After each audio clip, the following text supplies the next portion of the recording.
Hey guys, this is Rainiac. I'm back, and this is Doctor Who review for Mummy on the Orient Express. There's no Cat this week because she's away and no Kachiri, but I am joined by FreezingInferno.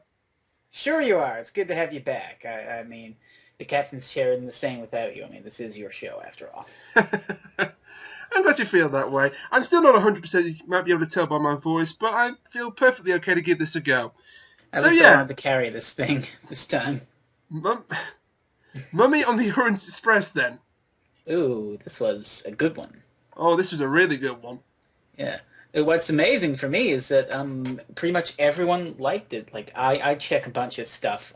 The AV Club liked it. Phil Sandiford liked it. Even the Something Awful thread, which usually really devolves into this is shit, Moffat needs to be sacked immediately. They were pretty much on board with it. And not only that, but all four of us, like you and I and Kachiri and Kat, we all liked it. So could we just say this is objectively the best episode ever then? Probably of Series 8, yes. Well, Oh no, no, actually, I think we all like Robot of Sherwood as well, in fairness. okay, yeah. Well, you all might have, but I don't think the internet in general is anyway, let's talk about why Mummy on the Orient Express is good. Well, we start off with a really good opening scene again, much like last week's. Oh, yeah. It ticks all the boxes in a very short space of time. This one clocked in at, what, 80 seconds? And half of those were, tick, tick, tick, tick. Yeah, But we'll get to 66 that. seconds exactly for the mummy attack, and then maybe 15 seconds more for the aftermath.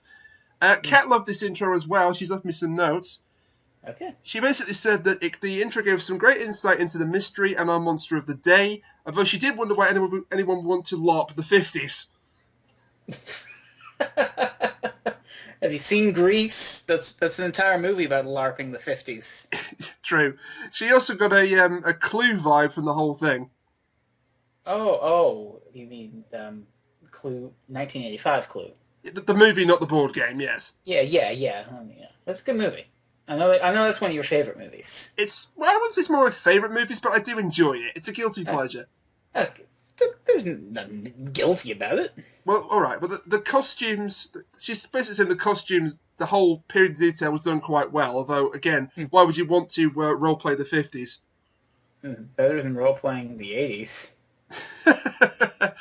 Another good thing about it is how we establish in a very short space of time how our monster works, the mummy. We'll just call it the mummy for now. We establish only the victim can see it. It takes 66 seconds to kill, and that's all delivered in a very short space of time.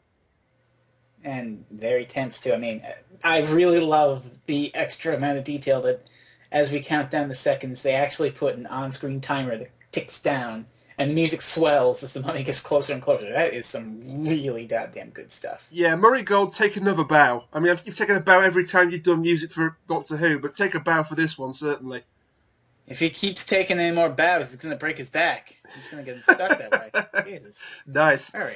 Wow. Another little bit of factoid about that opening sequence. The victim, who's Mrs. Pitt, I believe, she's not really that important to the storyline, but she's played by Janet Henfrey, and she was in Doctor Who 25 years ago. Which one? Curse of Fenric. Oh, who was she in Curse of Fenric? I love Curse of Fenric. I haven't seen that one, but I know she dies in it, so...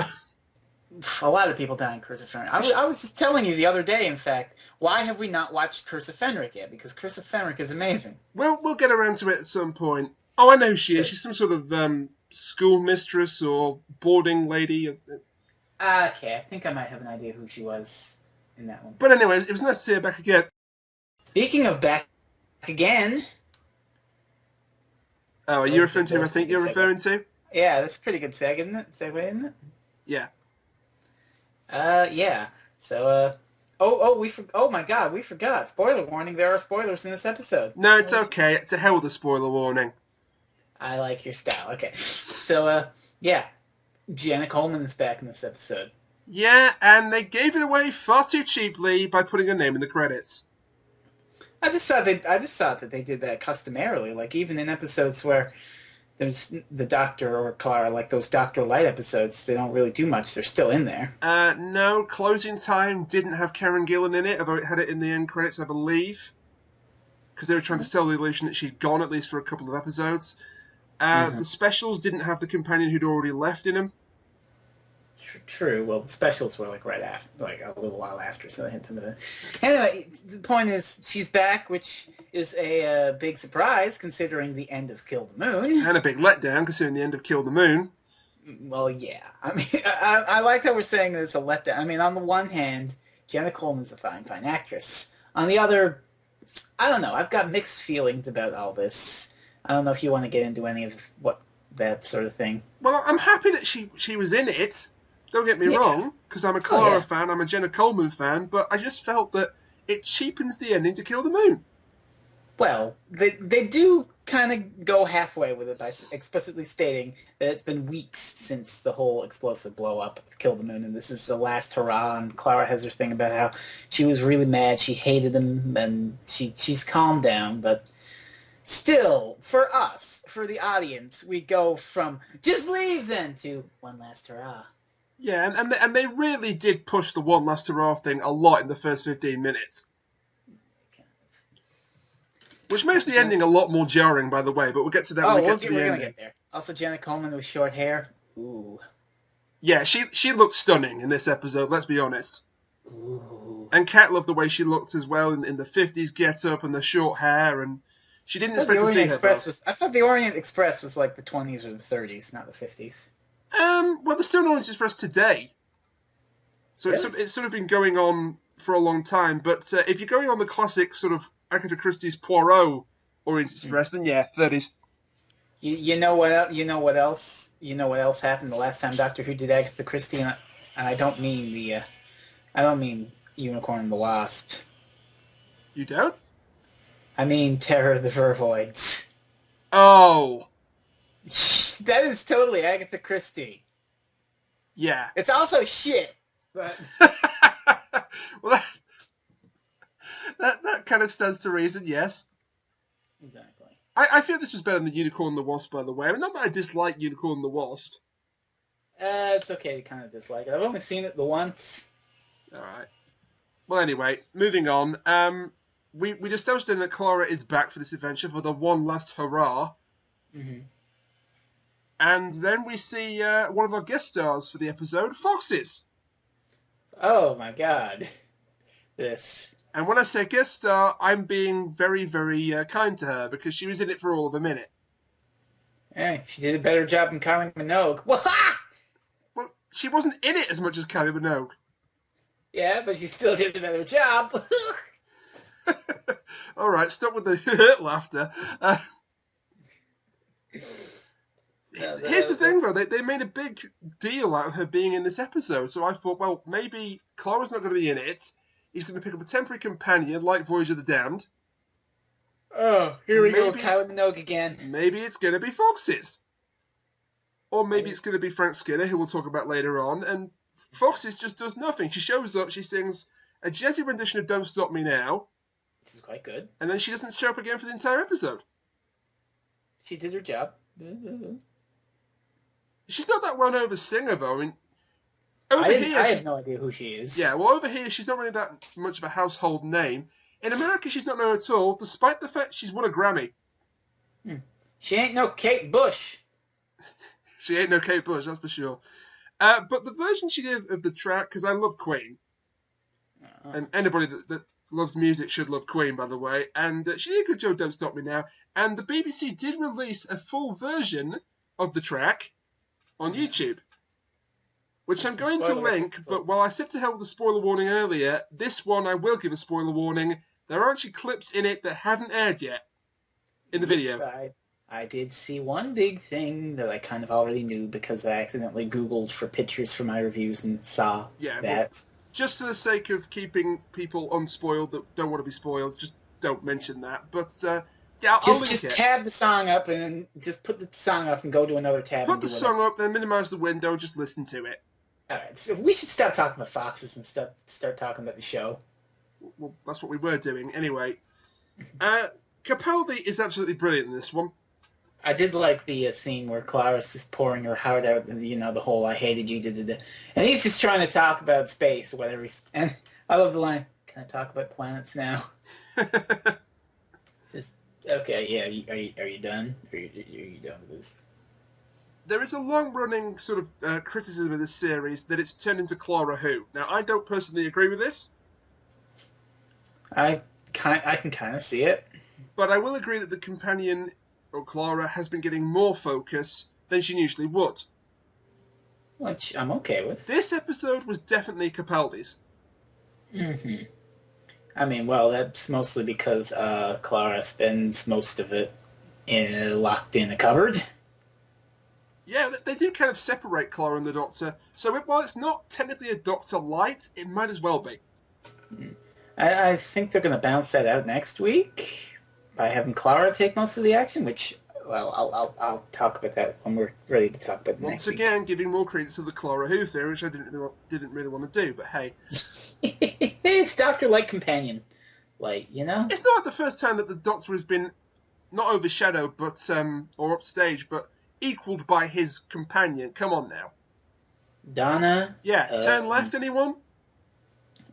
Romana. I was just going off new series of Who, but yes. I'll go back to the old film. I also love the scene where the Doctor's talking to himself. I want to know if that was because he does talk to himself in a Tom Baker voice. Now, was that Capaldi doing a Tom Baker impression, or did they get that guy from Dead Ringers? No, that was Capaldi. Oh my God! That was Capaldi doing Baker's voice. I think he may have done other voices. I don't know. I'm definitely Baker for sure. I don't remember. I think he might have done other voices as well, but I definitely heard. What the hell Baker. is the name of that guy from Dead Ringers who can do? John Coleshaw. Yes, thank you. Who, by the way, cast that man in Doctor Who already. Good grief! Actually, you want a little knowledge bomb? There's a Doctor Who audio with the Fifth Doctor called the Kingmaker, and anyway, the Fifth Doctor's he's supposed to be writing this book, and this robot comes to remind him that hey, he should be writing this book, so he has to go back and play tapes of notes he made for himself as Tom Baker, as his previous incarnation, and John Coleshaw, and it's John Coleshaw. Yes, Tom Baker. I approve. It's beautiful. I approve so much because Big Finish actually didn't have Tom Baker back then, so they had to improvise. Good improvisation. But they do now. Good improvisation. Mm-hmm. But yeah, Capaldi really shined in this episode so many times, especially towards the last 10 minutes, which we'll get to when we talk about the finale. Oh, yeah. Another character who shined, well, there were two of them, actually. Uh-huh. The character I really liked, and I'm a bit surprised that I did, was Perkins, the chief engineer. Oh, what? Frank Skinner? Oh. I don't even know who Frank Skinner is, really. Frank Skinner is a UK comedian and sometimes actor. And I like Frank Skinner, but I was a bit concerned it was going to be another James Corden. I know you didn't mind The Lodger. Hey, I liked The Lodger. I like those two episodes a lot. But James Corden is not my cup of tea. Frank Skinner kind of is, so I was kind of worried that they were going to miscast him, shall we say. I needn't have worried, because he was great. The best scene, of course, is when Capaldi asks for, schematics or whatever of the train, and Frank Skinner gives them to him, and he's just like, that was fast. A little too fast. Of course, sir. Obviously, I'm the mummy. Yes, sir. I'm obviously the mummy. Or perhaps I was already looking into this. Oh, no. But no, Perkins was witty. He was smart. He wasn't afraid to call out the Doctor. He was almost like a temporary companion. He was good. I liked him. I'll give him that. And the other character who got a bit of screen time and didn't get killed off randomly was Maisie. Oh, yeah. Maisie Pitt. Now, Kat really liked Maisie Pitt. Yeah, she was okay. Played by, what the hell's the name of the actress? Daisy Beaumont. Daisy Beaumont. Played by Daisy Beaumont. She did a good job, I thought, because I felt a lot of sympathy for Maisie whenever she was on the screen. I'm okay with her. It's good. She blamed herself for her granny getting killed. By the way, it wasn't her mother, it was her grandma. She just wanted to call her mother, which is kind of creepy if you think about it. Yeah. And she was innocent, and yet in some ways she was wise, because she straight away saw through Clara's excuses for not wanting to travel with the Doctor anymore.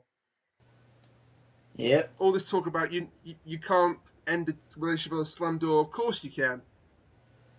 Yeah, you sure can. Which is pretty much what we thought was going to happen. That the thing would. Well, I don't think we really thought that was it for Clara, but I would have thought that there'd be a little more before she came back. It was a bit odd they were pushing it as the last hurrah when it was fairly obvious that it wasn't going to be the last hurrah. But if anyone actually thought that was that was it, the last hurrah, like no. Well, I only thought that because they tried to deceive us. Because in the synopsis for the episode, back when Series 8, not Series 7, goddammit, Series 8 was first put on the TV pages, it said something about Clara seeing the Doctor at his most deadly. And then last week, after Kill the Moon aired, they pulled that, and they put up another synopsis saying the Doctor is his most deadly, so Clara was removed from it entirely. Oh. And they goddamn swerved us because Clara's back. So why do that if you were not trying to fool people that she was gone? Moffat! Definitely Moffat on that one. But yeah, Kat quite liked Maisie quite a bit. Did she have any notes on Maisie? She did. She said that you could feel her guilt and horror, what she thinks she might have caused, and then her gaining hope when she's talking to Clara later in the episode. As I said, she was a bit innocent, but not thick with it. So those two characters were quite well established. The other two named characters, not so much. But every murder mystery needs victims, right? Oh, yes. And we got them in the shape of Professor Morehouse and Captain Quell. Is it Quell or Quail? I forget. That kind of shows just how unforgettable he was. But they were well acted, but the entire thing was well acted. But they were really just there to give the mummy some more named victims rather than just a chef, a guard, a random person in the background. The thing about Quell, though, is he did have a bit of a character, didn't he? Because he had this sort of PTSD thing. Yeah, well, that was really just more of a way for him to be a mummy victim. Yeah, I suppose it was. I mean, Kat wasn't quite sure what was up with the captain either. She called him the conductor, but she means the captain.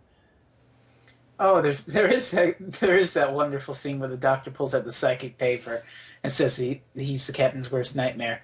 A mystery shopper. Yeah, that was pretty great. And they actually had the smarts to call up the head office and see if he installed a mystery. But the doctor was actually quite surprised with this. I'm a what? Yes, that's right. I'm a mystery shopper. Great. Beautiful. There was quite a bit of comedy in the episode, which actually didn't jar. It actually fit even though it was a horrible murder mystery, it still worked. Oh yeah. But yeah, Captain Quail, I don't know. I'll just call him the captain so I don't get his name wrong. But he had the PTSD, as you said, that was to basically set him up as the mummy's fifth victim. But I do like the fact that he basically, at the start, he was like, oh, I followed all the procedures, nothing to do with me. Yeah. And then later on, one of his own guards is killed in front of him. He says, you know what? I stopped looking the other way. So there was a bit of development there. It was great because as he's arresting the doctor's just like, how many more people have to die before you stop looking the other way? And then someone dies. He's just like, 3. Yeah. That's how many. He was well acted by David Bamber. Oh, yes. And the professor was basically a professor. Yep. He knew things about the mummy. He dropped some exposition, and then he got killed. I was a bit surprised he died fourth. I thought he might be the last victim, but he didn't really do a right lot. Again, well acted, but he didn't really do a whole lot. So that's your supporting cast. Who should we talk about now? Well, you mentioned how you like the clock with each mummy death coming up. Yep. Can I just say the cinematic direction as the mummy is stalking and killing each victim is just spot on. I mean, absolutely. The clock adds to the scene without actually intruding too much, which is very Sherlock-esque. Moffat. Yeah, and it adds to the tension as the seconds tick down to the person's inevitable demise. Which, think about it, if you knew that you had 66 seconds to live, that's pretty damn scary. It is. This whole thing was pretty damn scary, and they actually... Also... Sorry. Oh, there's one... Well, oh, no, you go ahead. I had a thought, but... we forgot a member of the supporting cast, didn't we? Oh. Yes, but we'll get to him in a second, because he's very important. Oh, yeah, him, yeah. Well, yes. Yeah, that's more of talking about the second half of the episode, but I just wanted to mention one thing, that the mummy, or can we use the proper name? Foretold. Yeah, the foretold, okay. The foretold a lot of monsters this season in Doctor Who have run on basic rules, and the Mummy runs on rules the same way, but whereas the other monsters had a way for you to avoid them, like hold your breath, or, oh, God, help me out here. What else was there? Hold your breath. Oh, good grief. Don't look at it. Hold your breath and don't look at it and stuff like that. Don't think. Don't think. Yeah, thank you. Okay, and tell her. Thank you.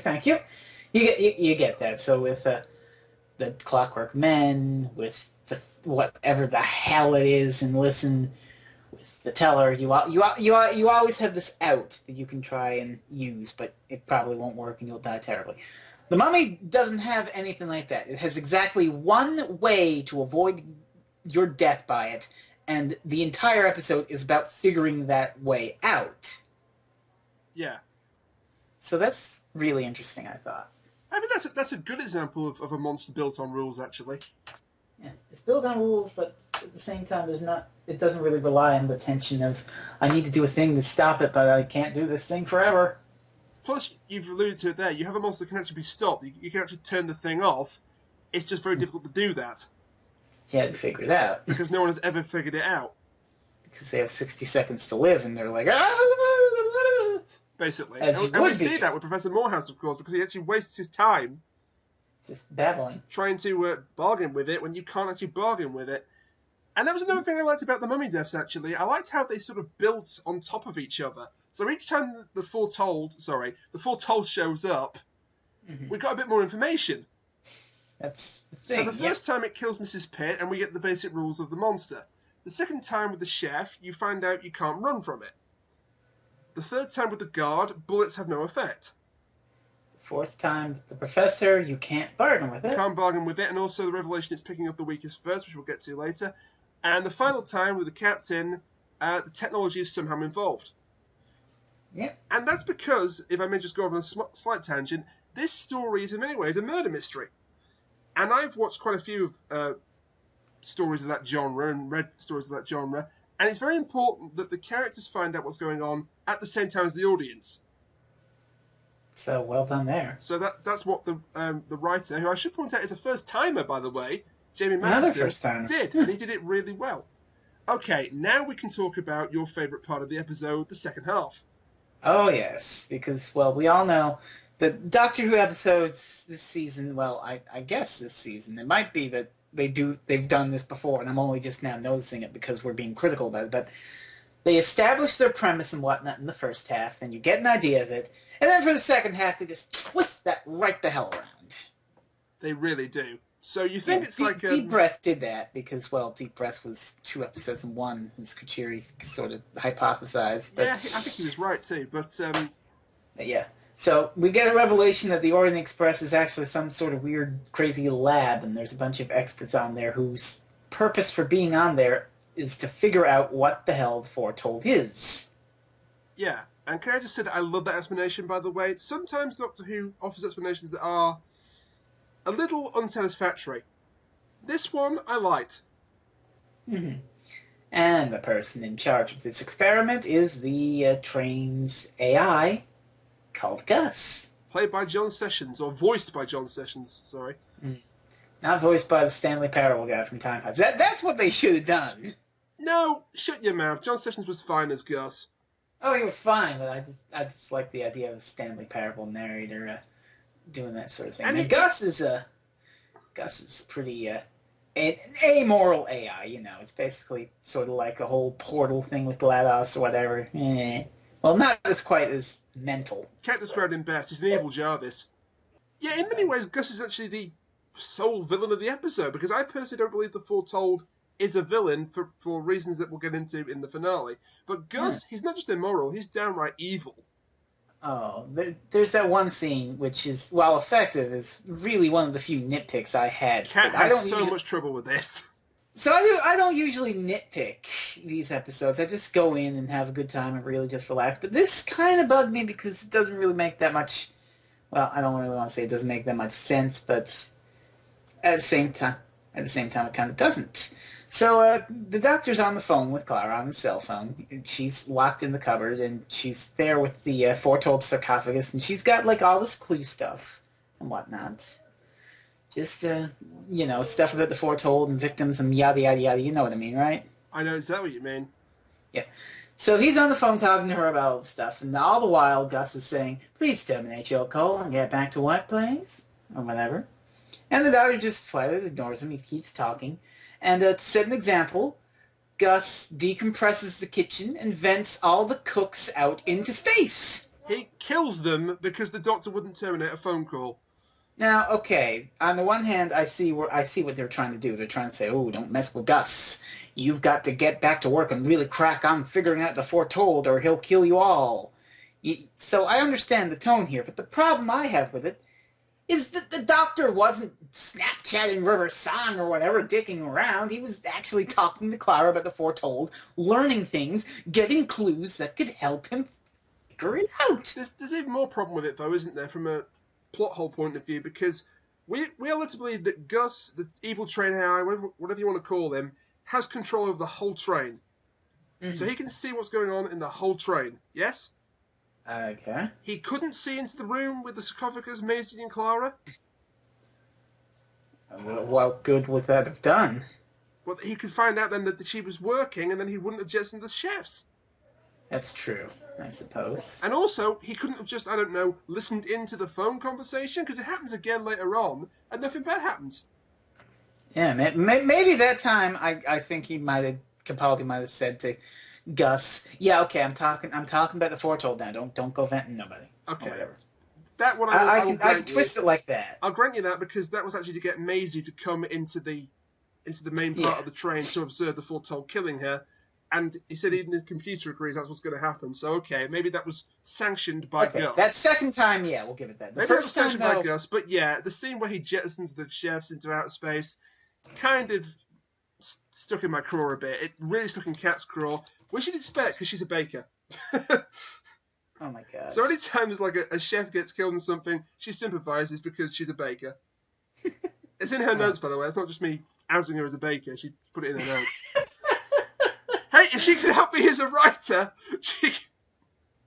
She's a baker. She likes wearing long scarves and eating jelly babies. Get out. Oh, yeah. I forgot. Oh, yeah. Speaking of which, there was actually a reference to Tom Baker with the jelly babies in the cigarette case. That was beautiful. I love that. Oh, see, even my dumb jokes help me remember something. That's how you do references to past Doctor Who's, yes. Actually, jelly babies are iconic. You just remind me of two things. I'm sorry if we're zipping about a bit here. The scene when the train turns into a lab, or is revealed to be a lab, and the passengers that aren't real and the guards and all that disappear. Mm-hmm. They're actually referred to as being hard-light holograms. I don't know if you've heard of Red Dwarf. I've heard of it, but I've never. It's a sci-fi series. That's the first time I heard of hard-light holograms, because in one of the episodes, Rimmer is given a hard-light drive, and suddenly he can touch, he can eat. Yeah, it's the same idea. And bonus points, by the way, to the two extras that when the holograms disappeared, they reached out to touch the people that were no longer there. A+. That's how you sell a scene, people. Nice work. Even with no dialogue. And then, of course, the funny line is, that was my best guard. He was real.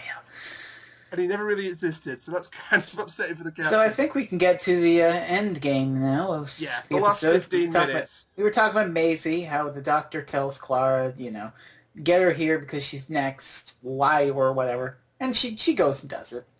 Because it buys into the idea that I said that she's an innocent.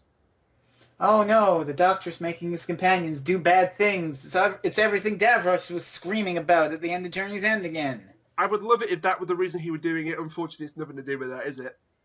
No. Stephen Moffat does not have a 4-year or a 4-season endgame. God damn it. He had we thought he had a 3-season endgame. And it sucked. Matt Smith. But he kind of didn't. Oh no, he had an endgame. It just sucked. Complaints on a postcard, please. Anyway. The Doctor's manipulative side really comes to the fore. He's saying, right, bring Maisie to the train so we can observe the foretold killing her next, so we got no chance to see it in action. And Cora's like, you can save her, right? Goes, of course I can't save her. Well, how do I get to the train? Well, lie to her. This is another thing. Capaldi is, he isn't really, a jerk in this episode, but at the same time, he is pretty detached about it. Like David Tennant or somebody, if he was in the situation when someone would see the mummy, he's like, "Oh my God!" He'd just say, "I'm sorry. I'm so sorry." Which actually, Clara does say that. I was going to say that. Yeah, but Capaldi's just like, "You're dead." Because they are in a stressful situation where it's either figure out the foretold or die. As he says to Frank Skinner when Frank Skinner berates him for that, you can't mourn when you have a gun to your head. Yeah, and that's a very good point that he made. I also liked in that scene, by the way, you're a genius, this explains everything. Except what it is and how it's doing it. Cancel the you're a genius, that explains everything remark. Beautiful. The dialogue in this is really good. Oh, it's well done and very witty. So, perhaps more so than my favourite scene of the whole thing. Maisie's there, the foretold has shown up to take care of her, and all of a sudden the Doctor does what the Doctor always does and saves the day. He steps in, he takes her grief, and he puts it in him, and suddenly he can see the foretold and he has 66 seconds to live. It's funny because earlier in the episode he's complaining about how he can't see the foretold. He said, 1 minute with that thing and I would have it all figured out. And guess what? It was nice foreshadowing. It was quite nice. 1 minute with the foretold and he has it all figured out. He's rattling it off at the top of his lung at high speed. Blah, blah, blah, blah, blah, logic going everywhere. That Time Lord brain just making this weird connections. Blip, blip, blip, blip, blip, and he figures it out. Yeah. And also, Kat refers to the bit where he takes Maisie's emotions and puts them into him. She refers to it as a Vulcan mind meld. Oh my God. I'm not a Trekkie, and I don't know if she's a Trekkie, but I know some Star Trek. Just putting that out there. Just putting that out there. Also, again, the dialogue is fantastic. I'm the Doctor, and I will be your victim this evening. Are you my mummy? It's like, what, the third or fourth time we've referenced that one? It's so hard to pick up the best line out of this episode. There's so many choices. Mm-hmm. But anyway, he does figure it out by surrendering to the foretold. I keep trying to call it a mummy. Sorry about that. Whatever. By surrendering to the foretold, yeah. because it's actually not a mummy at all. It's a soldier. Oh boy, his favorite. Yeah, a lot of soldiers in this episode, and also the captain was an ex-soldier as well. And Danny shows up a little. They've got to be leading to something, haven't they, for the finale? Oh, well, we'll talk about Danny at the end, but yeah, for now, the Doctor figures it out. He gets the tech, and then Gus decides to ventilate everyone because he's just a right bastard. As Kat puts it in her notes, which really made me laugh, it's like, Gus is an asshole. Gus is an asshole to chefs. Gus is an asshole to everybody. It's true. So yeah, they figured out the puzzle, the Orient Express, and as you say, Gus says, survivors are no longer required. Air will now be removed from the entire train. Thank you for using the Orient Express. Gus is great. I'm sorry. As a villain, he is fantastic. Too bad he blew up with the train. Well, no, he didn't, did he? Because unless he was a computer, but I just get the thing he was the man behind the computer. Who knows? Who knows? I thought he was a computer. All right. Well, maybe he blew it with the train, or maybe he stole his AI somewhere. Anyway, but whether he was a one shot or he's coming back, he was a good villain. I would put money on Gus being connected to the whole Missy and the Nether Spear thing. Well, they kind of gave that away, didn't they? Because he said he had my phone number. And who else has the Doctor's phone number? That woman in the shop. And that's got to be Missy. Yeah, which was a nice callback to the end of the Big Bang, where he gets the call from the Orient Express. I'm glad they cleared that up, sort of. Which is funny because it just makes you imagine Matt Smith taking Amy and Rory on their honeymoon, and they're like, "What about the Orient Express?" Well, that's obviously a trap. Come on. It's funny you should mention that because if I can just take you back to 2010 for a brief second, when the Big Bang first aired, and that line came up, and I was there sitting thinking, "Is that the Christmas special?" The Doctor, Amy and Rory taking on an Egyptian goddess on the Orient Express in space? Sign me up! And then it wasn't addressed for 4 years. Better late than never. Again, Moffat. Okay, so then we get a nice little ending on the beach. It is a nice little ending with one notable exception. Well, yeah, the Doctor he's just talking to rationalizing, telling her all about the whole stuff, and I think she realizes a bit about choice as he's talking. Yeah, I think Clara's coming to a realization during this scene and the next one in the TARDIS. Like, rapidly. And for a second, when it was just Clara and the Doctor on the beach, I actually was fooled into thinking, the first time I watched it, wait, he only saved those two? Himself and Clara? We'll never know. Is everyone else dead? We'll never know. Unfortunately, Perkins showed up in the TARDIS to kind of prove that completely wrong, because even this Doctor wouldn't be as bad as that, would he? Probably not. I mean, maybe they could have said that the teleporter was only going to be able to carry 3 people. And maybe we'll discover that he didn't save everybody after all, but somehow I doubt it. I don't think even this show would go that dark. Probably not. And this Doctor, I don't think even he would go that dark. Yeah. But yeah, he saves everybody, and then we find that Perkins has got on board the TARDIS, and I was begging him to say yes. No, too bad. Yeah, I understand why he said no, because he's just a one-shot guest character. A good one-shot guest character. But I understand why he refused. Kat liked the chief engineer as well a lot, and she was hoping he'd say yes as well, but, well. They actually interviewed Frank Skinner for Doctor Who Extra, which is a sort of a YouTube thing of behind the scenes. Bring back Confidential, that's what I say. And he asked the production team if they could just do an alternate ending for him, where he accepted the offer. Oh my god. Sadly, they refuse. I would have loved to see that turn up on like a DVD extra or something. Just have him pay for the filming costs for that scene. I don't think that's the reason they refused, but still, it would have been pretty good. And also, Kat had a bit more to say about it. She thinks this episode could have actually come before Kill the Moon. Yeah, you take out all the last hurrah stuff. And then this could have been the catalyst to cause her to have the blow-up in Kill the Moon, and then you don't actually lose anything.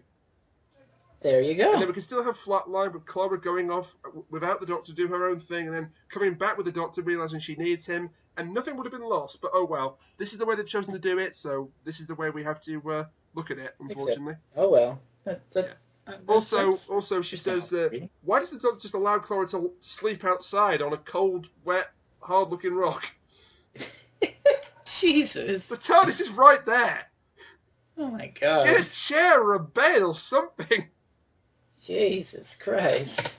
I mean, maybe he had to move her so he get everybody out, but no, I don't buy that. I think it was just, they had to have her on the beach. Let's not explain it. Whatever. Either way. Maybe we're nitpicking a bit too much, but honestly, folks, we did enjoy this one. Oh yeah, I really like this one. As I said, this possibly a history for Series 8. This was a story that all four of us haven't liked. Talked about the ending yet, which is the other... I was getting to that. I was getting to that ending.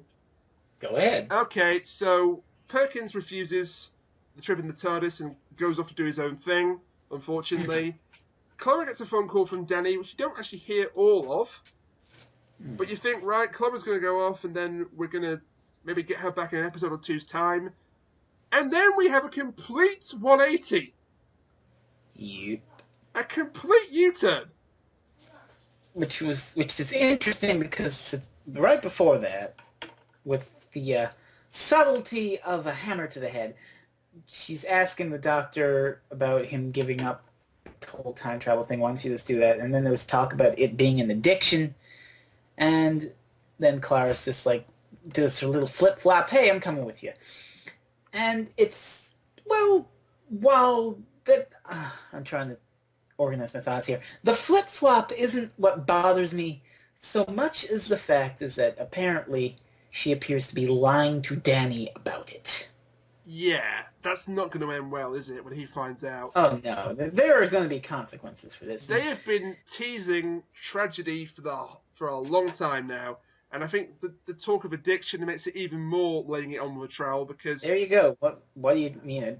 You're talking about addiction and then you're having someone lie to their loved one about this thing that they can't give up? Come on. Addiction is never a good thing in anything. Addiction's a hell of a thing. Oh my god. This could have very bad consequences. I don't really like that Clara's doing that. I like Clara as a character, but I think in this case she has made a bad decision.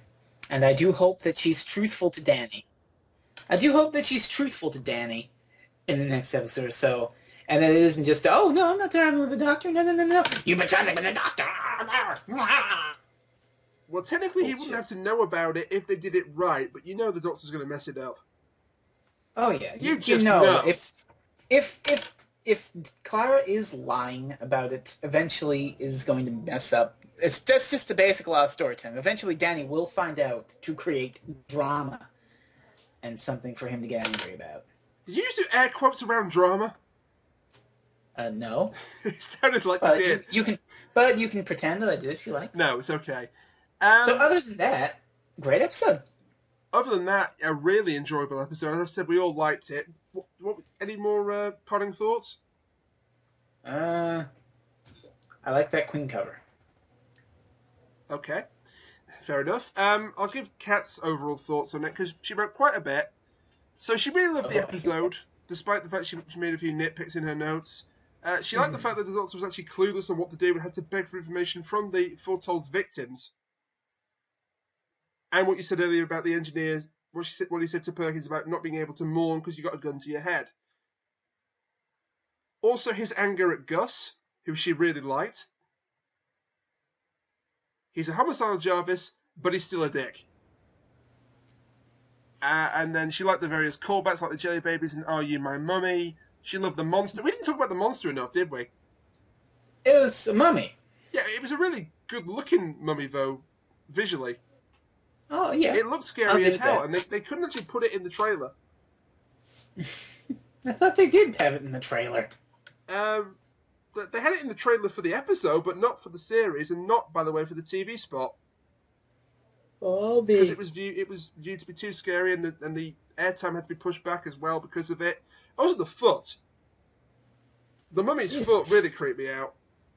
And it's just dragging along the carpet and sticking out the wrong way.